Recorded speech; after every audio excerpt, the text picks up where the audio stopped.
If you prefer being alone, you've probably been told a few things about yourself, that you're hard to get close to, that you keep people at a distance, that you don't let people in easily. And they're probably right, but here's what they don't know, and what you might not have had the words for yourself. It's not that you don't like people. You can have a good conversation. You can care deeply about someone. But truly depending on another person, putting your full weight on them, has always felt like a risk you'd rather not take, like something that could be taken away without warning. And from the outside, people see that and they say, "You're so independent. You don't need anyone. I wish I were more like you." You smile, you say thank you, but somewhere underneath that, you know the real story.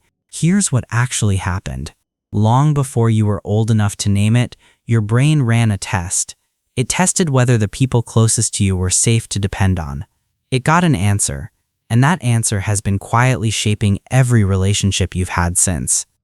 By the end of this video, you'll understand exactly where that answer came from, and two very specific things from your childhood that most people never connect to who they've become. Here's where it usually starts. Not with one big moment, not one thing you can point to and say, that's where it happened. It starts in the background, in the atmosphere of the home you grew up in. Maybe your parents fought a lot.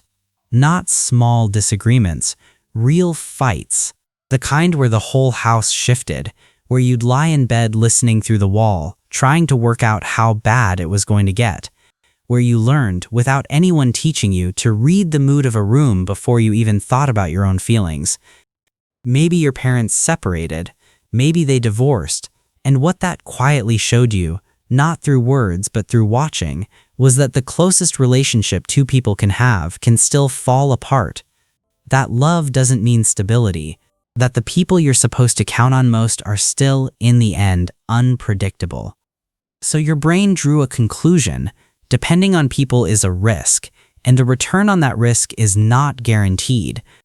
Researchers who study how children form early attachment patterns have found exactly this.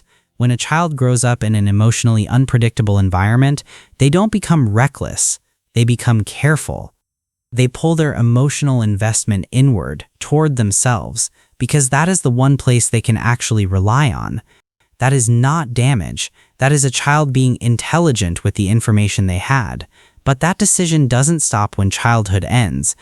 And that's only the first part. Because for many people who prefer being alone, there's a second experience. One that goes even deeper and one that almost nobody talks about. In a healthy childhood, the emotional weight flows one direction. The parent holds the child's feelings. The parent worries. The parent stabilizes. The child gets to just be a child. But in some homes, that gets reversed. Nobody announces it. It just happens. Slowly, without you choosing it, you become the one who checks on your mom when she seems off. The one who knows which topics to avoid around your dad. The one who reads the tension in a room and quietly figures out how to reduce it before it gets worse.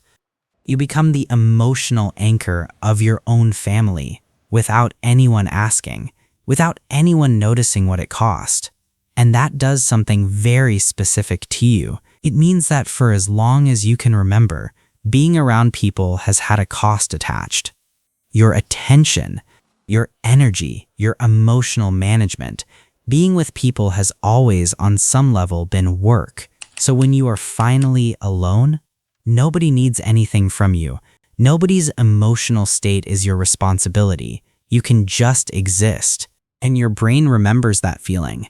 Every time you close your front door and feel that specific exhale, the quiet that other people call loneliness but you call relief, that is what is happening. It is not emptiness, it is rest. And the painful irony is this. People look at all of that from the outside and say, "You're so independent, you don't need anyone." When really, you got so used to holding everyone else together that being alone became the only place you could ever put yourself down.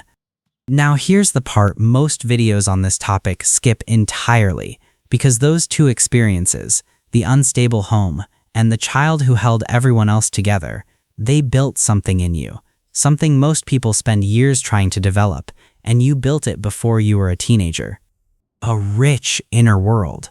When the outside was unreliable, you turned inward. You learned to think deeply, to sit with your own feelings, to keep yourself company in a way most people never develop because they never had to. You built an interior life that is genuinely yours, in a way that very little else is. The ability to regulate yourself. When no one was there to help you manage your emotions as a child, you learned to do it yourself. Researchers consider emotional self-regulation one of the most important psychological skills a person can have. You didn't get a course in it. You got the hard version, and it stuck.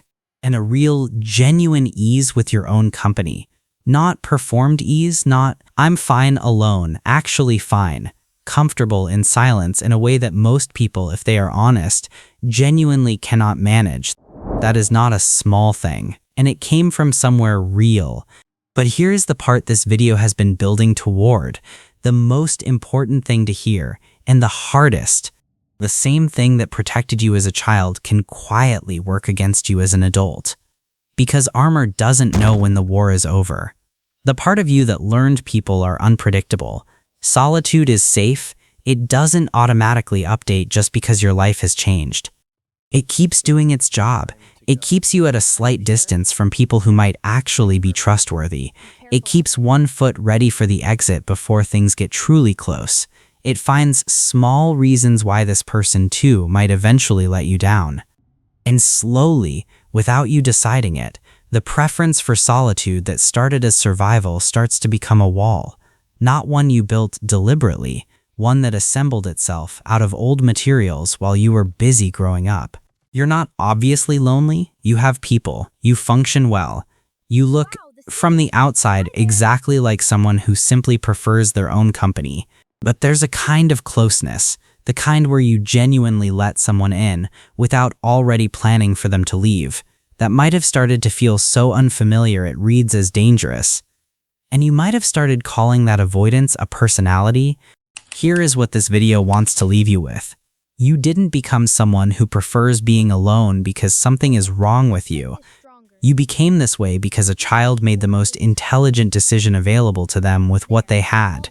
They learned to be enough for themselves.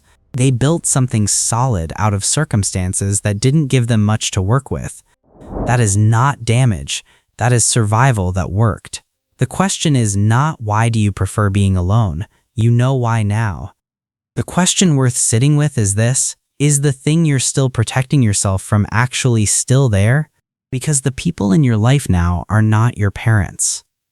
The relationships available to you are not the ones that first taught you that depending on someone was a risk you couldn't afford, and you are allowed to know the difference.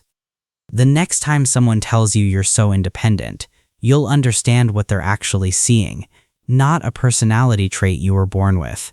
A decision a child made in a home that was hard to be in. A kid who learned to hold themselves together so well, they never quite gave themselves permission to put it down.